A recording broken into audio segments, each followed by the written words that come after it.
إنا جعلنا ما على الأرض زينة لها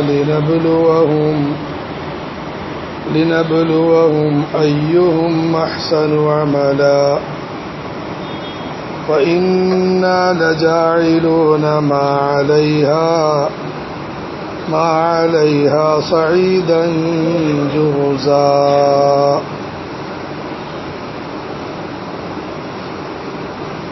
അല്ലാഹു സുബ്ഹാനഹു വ തആല നാം എല്ലാവരുടെയും ഇരുലോക വിജയത്തിന് വേണ്ടി കനിഞ്ഞറളിയിരിക്കുന്ന മഹത്തായ മാർഗമാണ്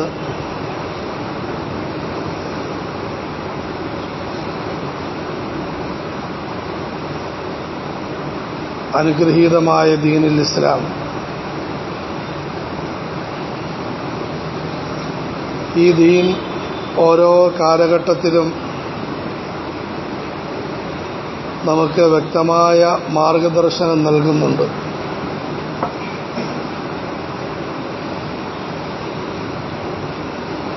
പ്രത്യേകിച്ചും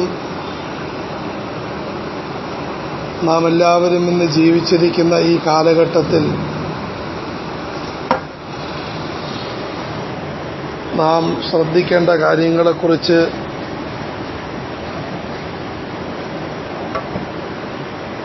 പരിശുദ്ധ ഖുർആനും ഹദീസും വളരെ വ്യക്തമായ നിലയിൽ നമുക്ക് കാര്യങ്ങൾ പഠിപ്പിക്കുന്നുണ്ട്.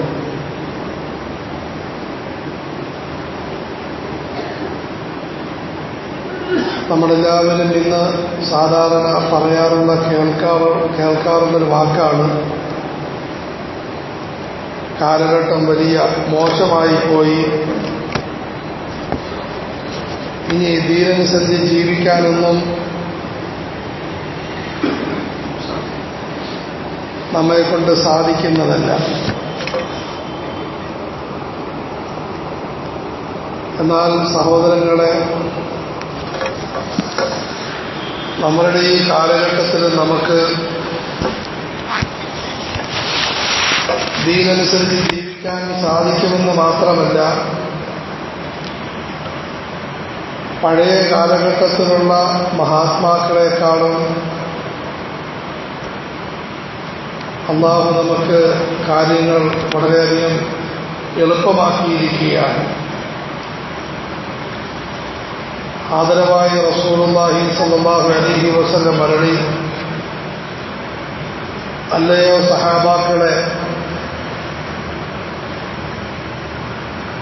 നിങ്ങളിപ്പോൾ ജീവിച്ചിരിക്കുന്ന കാലഘട്ടത്തിൽ ദീനിന്റെ പരിശ്രമത്തിൽ നിന്നും 10% പരിശ്രമത്തിന് കുറവ് വരുത്തിയാൽ നിങ്ങൾ അപകടത്തിൽ പെടുന്നതാണ്. എന്നാൽ ഒരു കാലഘട്ടം വരും, അന്ന് നിങ്ങൾ പരിശ്രമിക്കുന്ന പരിശ്രമത്തിന്റെ 10% പരിശ്രമിച്ചാൽ അന്നുള്ളവർ രക്ഷപ്പെടുന്നതാണ്.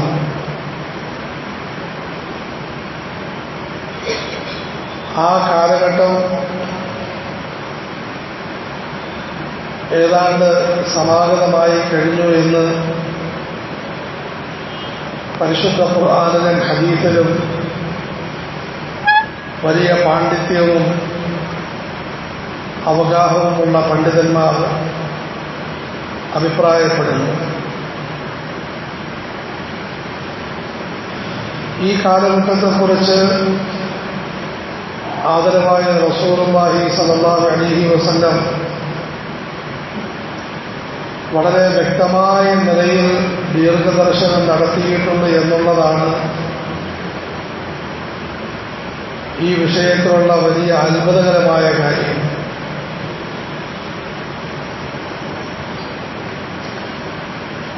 ആരിൽ നിന്നും, മനുഷ്യരായ ആരിൽ നിന്നും ഒന്നും പഠിച്ചിട്ടില്ലാത്ത പ്രവാചകൻ നിരക്ഷരനായി വളർന്ന റസൂലുള്ളാഹി സ്വല്ലല്ലാഹു അലൈഹി വസല്ലം ഈ കാലഘട്ടത്തെക്കുറിച്ച് വളരെ വിശദമായ നിലയിൽ വിശദീകരിച്ചിട്ടുണ്ട്. ഹദീസിന്റെ കിതാബുകളിൽ കിതാബുൽ ഫിതൻ, പ്രശ്നങ്ങളുടെ കാലഘട്ടം എന്ന പേരിൽ ഒരു അധ്യായമുണ്ട്. ഹദീസിന്റെ ആധികാരികമായ എല്ലാ കിതാബുകളിലുമുണ്ട്. സഹീഹുൽ ബുഖാരി, സഹീഹ് മുസ്ലിം,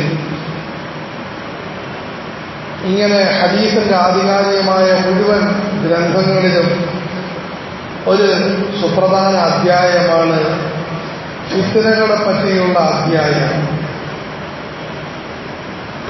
എന്താണത്?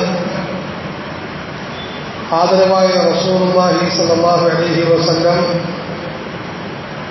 നമുക്ക് ഒരു കാലഘട്ടത്തെക്കുറിച്ച്, അല്ല ഈ കാലഘട്ടത്തെക്കുറിച്ച് വ്യക്തമായ അറിയിപ്പ് നൽകുകയാണ്.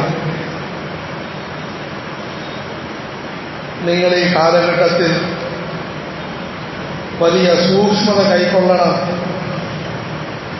എന്നാൽ നിങ്ങൾക്ക് രക്ഷപ്പെടാൻ പറ്റുമെന്ന് മാത്രമല്ല, ഉയർന്ന വിജയം കരസ്ഥമാക്കാനും സാധിക്കുന്നതാണ്.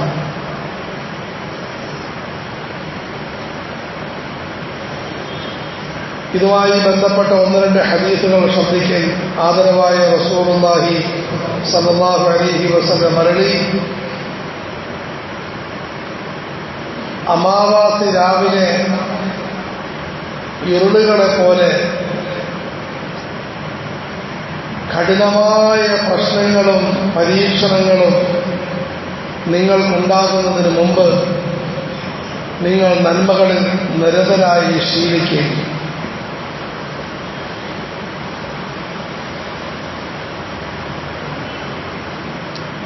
രാത്രി എന്ന് പറഞ്ഞാൽ ഒന്നാമത് ഇരുളാണ്. അതിൽ ഇരുള് കട്ടപിടിക്കുന്ന ദിവസങ്ങൾ കഠിനമായ ഇരുട്ടായിരിക്കും. ഇതിനേക്കാളും വലിയ പ്രശ്നങ്ങൾ നിങ്ങൾക്കിടയിൽ വരുന്നതാണ്. ഓരോ സമയം നീങ്ങുന്തോറും പ്രശ്നങ്ങൾ കൂടിക്കൊണ്ടിരിക്കും. മഗ്‌രിബിന്റെ സമയത്ത് ചെറിയ വെട്ടമുണ്ട്, ഇശായുടെ സമയത്ത് അതുപോലുമില്ല. പാദയാത്രയായി കഴിഞ്ഞാൽ ആ ചെമ്മാനവും മാഞ്ഞ് വളരെ കഠിനമായി ഇരുട്ട് ഈ നിലയിൽ ഓരോ നിമിഷം പിന്നിടുന്തോറും കഠിനമായ പ്രശ്നങ്ങളുള്ള ഒരു കാലഘട്ടം നിങ്ങൾക്ക് വരാനുണ്ടെന്ന് റസൂലുള്ളാഹി സ്വല്ലല്ലാഹു അലൈഹി വസല്ലം. ഇതുപോലെ റസൂലുള്ളാഹി സ്വല്ലല്ലാഹു അലൈഹി വസല്ലം അരുളി, അല്ലാഹു തആല സത്യവിശ്വാസവും വിശ്വസ്തതയും മനുഷ്യരുടെ മനസ്സുകളിൽ ഇറക്കുകയുണ്ടായി. എന്നാൽ അത് അല്പാൽപമായി ഉയർത്തപ്പെടുന്നതാണ്. മനുഷ്യൻ അറിയാത്തതുപോലെ പായയുടെ ഇഴകൾ അത് പറയുന്നത് നീക്കുന്നത് അറിയുകയില്ല. നീണ്ട പായാണ്, അതിന് മൂലയിൽ ഒരു ഇഴ നീക്കപ്പെട്ടു, ആരറിയാനാണ്? ഈ രീതിയിൽ സത്യവിശ്വാസവും വിശ്വസ്തതയും ഇല്ലാതാകുന്ന സാഹചര്യമുണ്ടാകും. അവസാനം ഇല്ലാതായി ജനങ്ങൾ ഇപ്രകാരം പറയുന്നതാണ്: ഒരാൾക്കും വിശ്വാസമില്ല, സത്യസന്ധതയില്ല, ആകെ വിശ്വാസമുണ്ട് ജോനാകപ്പുറം മഹല്ലിലെ ഒരു വ്യക്തിക്ക് വിശ്വാസമുണ്ട് എന്ന് പറയുന്ന അവസ്ഥ വരും. പക്ഷെ ആ വ്യക്തിയെപ്പറ്റി റസൂലുള്ളാഹി സ്വല്ലല്ലാഹു അലൈഹി വസല്ലം അരുളി, അയാൾക്ക് പോലും സത്യവിശ്വാസത്തിന്റെ വിശ്വസ്തതയുടെ അംശം പോലുമില്ല, പിന്നെ മറ്റുള്ളവരെ പറ്റി എന്ത് പറയാനാണ്? ഈ ഒരവസ്ഥ വരുമെന്ന് റസൂലുള്ളാഹി സ്വല്ലല്ലാഹു അലൈഹി വസല്ലം. മറ്റൊരിക്കൽ റസൂലുള്ളാഹി സ്വല്ലല്ലാഹു അലൈഹി വസല്ലം അരുളി, പ്രഭാതത്തിൽ മനുഷ്യൻ വിശ്വാസിയായിട്ടായിരിക്കും വീട്ടിൽ നിന്നും പുറത്തേക്ക് വരുന്നത്. പക്ഷേ വൈകുന്നേരമാകുമ്പോൾ അവന്റെ ഈമാൻ കളഞ്ഞു കുടിച്ച് കാണും. യുസ്ബിഹു മുഅ്മിനൻ വയുംസി കാഫിറ. രാവിലെ മുഅ്മിനായിരിക്കും, വൈകുന്നേരം നിഷേധിയായിരിക്കും. അടുത്ത വാക്ക് അന്നുള്ള സഹാബാക്കൾക്ക് വെറും വിശ്വാസത്തിന്റെ പേരിൽ മാത്രം അവർ വിശ്വസിച്ച് കാണുന്ന വാക്ക്, രാത്രി മുഅ്മിനായിട്ടായിരിക്കും വീട്ടിൽ വരുന്നത്, പ്രഭാതത്തിലാകുമ്പോൾ അവർ കാഫിറായി കാണും. സഹാബാക്കൾക്ക് എങ്ങനെ വിശ്വസിക്കാൻ കഴിഞ്ഞു കാണും? ഒന്നാമത്തെ വാക്ക് തന്നെ വിശ്വസിക്കാൻ പറ്റുന്നില്ല. കാരണം മുഅ്മിനീങ്ങളുടെ കേന്ദ്രമാണ് മദീന തയ്യിബ. സഹാബാക്കളുടെ പ്രഥമവും പ്രധാനവുമായ ഗുണം ഈമാനാണ്. അതും അവരുടെ ഈമാൻ വർദ്ധിച്ചുകൊണ്ടിരിക്കുകയാണ്.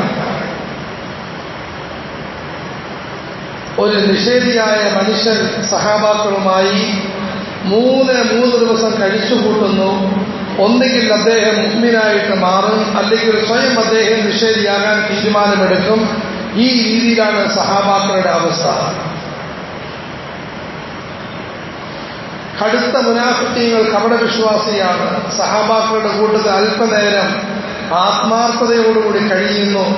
അവരുടെ മനസ്സിന് ചാഞ്ചല്യം വരുന്നു, പ്രവാചകന്റെ സവിധത്തിൽ വരുന്നു. തങ്ങളെ ഇവിടെ വിശ്വാസമുണ്ട്, ഇവിടെ വിശ്വാസമില്ല, നാക്കിൽ വിശ്വാസമുണ്ട്, നെഞ്ചിൽ വിശ്വാസമില്ല, ഞാൻ എന്താണ് ചെയ്യേണ്ടത്? റസൂലുള്ളാഹി സ്വല്ലല്ലാഹു അലൈഹി വസല്ലം നെഞ്ചിൽ തടകുന്നു. എന്നിട്ട് അദ്ദേഹത്തിന് വേണ്ടി ദുആയിരക്കുന്നു. അദ്ദേഹം ഒരു ഉയർന്ന മുഅ്മിനായിട്ട് ലോകത്തിൽ നിന്ന് വിട പറയുന്നു. അദ്ദേഹത്തിന്റെ ബാക്കി പത്രം. ഇങ്ങനെയുള്ള സഹാബാക്കളോട് റസൂലുള്ളാഹി സ്വല്ലല്ലാഹു അലൈഹി വസല്ലം മരടുന്ന ഒരു കാലഘട്ടം വരും. രാവിലെ മുഅ്മിനായ വ്യക്തി വൈകുന്നേരം കാഫിറായി പോകും. രണ്ടാമത്തെ വാക്ക്, വൈകുന്നേരം മുഅ്മിനായിരിക്കും, രാവിലെ കാഫിറായി പോകും. സഹോദരങ്ങളെ, ഇങ്ങനെ റസൂലുള്ളാഹി സ്വല്ലല്ലാഹു അലൈഹി വസല്ലം വരാനിരിക്കുന്ന ഭീതിതമായ ഒരു കാലഘട്ടത്തെക്കുറിച്ച് നമുക്ക് മുന്നറിയിപ്പ് നൽകിയിട്ടുണ്ട്. അന്ന് വലിയ രക്തച്ചൊരിച്ചിലുണ്ടാകും, പ്രശ്നങ്ങളുണ്ടാകും, കുരുക്കുകളുണ്ടാകും.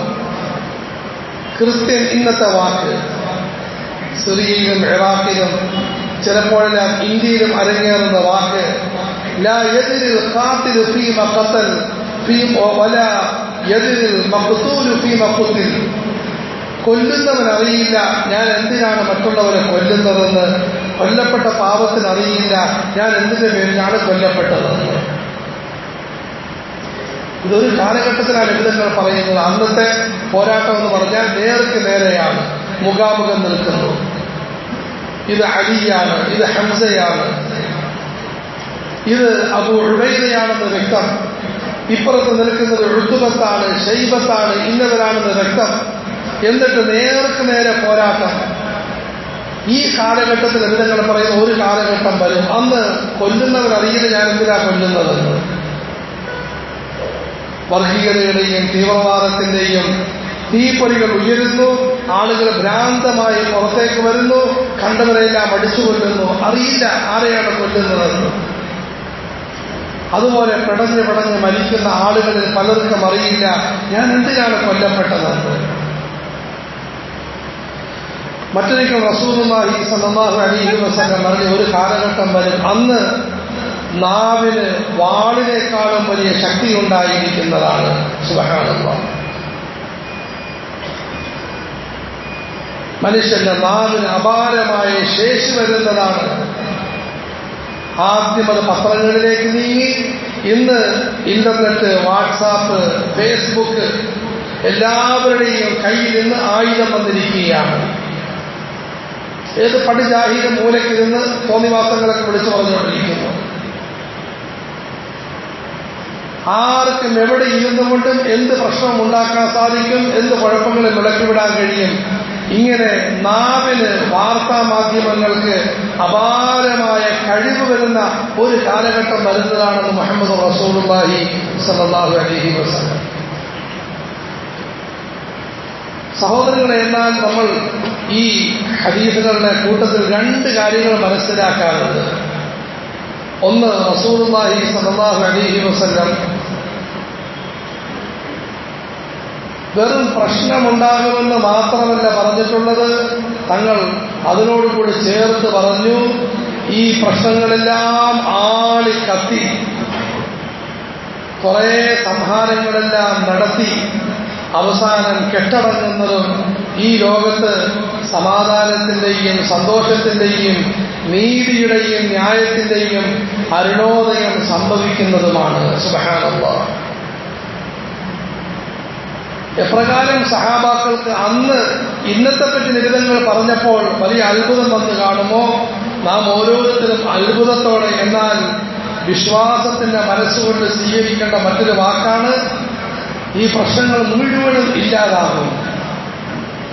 നബിതങ്ങളുടെ വാക്കൊന്ന് നോക്കിക്കേ. യംലഉൽ അർള ഖിസ്തൻ വഅദ്ലൻ കമാ മുലിഅത് മുൽമൻ വജൗറാ ഖാല റസൂലുള്ളാഹി സല്ലല്ലാഹു അലൈഹി വസല്ലം അരുളി, ഈ ഫിത്നയുടെ കാലഘട്ടത്തിൽ സുമനസ്സുകൾ കണ്ണുനീർ വാർത്തുകൊണ്ടിരിക്കും, അവരവരെ കൊണ്ട് പറ്റുന്ന പരിശ്രമങ്ങൾ ചെയ്തുകൊണ്ടിരിക്കും, അധ്വാനങ്ങൾ നടത്തിക്കൊണ്ടിരിക്കും. അവസാനം അല്ലാഹു സുബ്ഹാനഹു വ തആല അനീതിയുടെയും അക്രമത്തിന്റെയും വ്യക്താക്കളെ ഓരോന്നോരോന്നാക്കി ഇല്ലാതാക്കുന്നതാണ്. ഈ ലോകത്ത് നല്ലവർ മുന്നോട്ട് വരും. അവസാനം വളരെ നല്ലൊരു വ്യക്തിയായ ഇമാം മഹ്ദി എന്ന് പറയുന്ന ഒരു മഹാന്റെ കീഴിൽ ഈ ലോകം ഐക്യപ്പെടും. ആകാശത്തിന്റെ കവാടം തുറക്കപ്പെടും. ഈസ അലൈഹിസ്സലാത്തു വസ്സലാം ഇറങ്ങി വരും. നബിതങ്ങൾ പറഞ്ഞ വാക്കാണ്, ഇന്ന് ഭൂമി ലോകം അക്രമം കൊണ്ടും അനീതി കൊണ്ടും എപ്രകാരം നിറഞ്ഞുവോ അതേ രീതിയിൽ ഈസാ നബി അലൈഹിസ്സലാത്തു വസ്സലാമിലൂടെ ഈ ലോകം ശാന്തിയും സമാധാനവും നീതിയും ന്യായവും കൊണ്ട് നിറയുന്നതാണ്. സുബ്ഹാനല്ലാഹ്.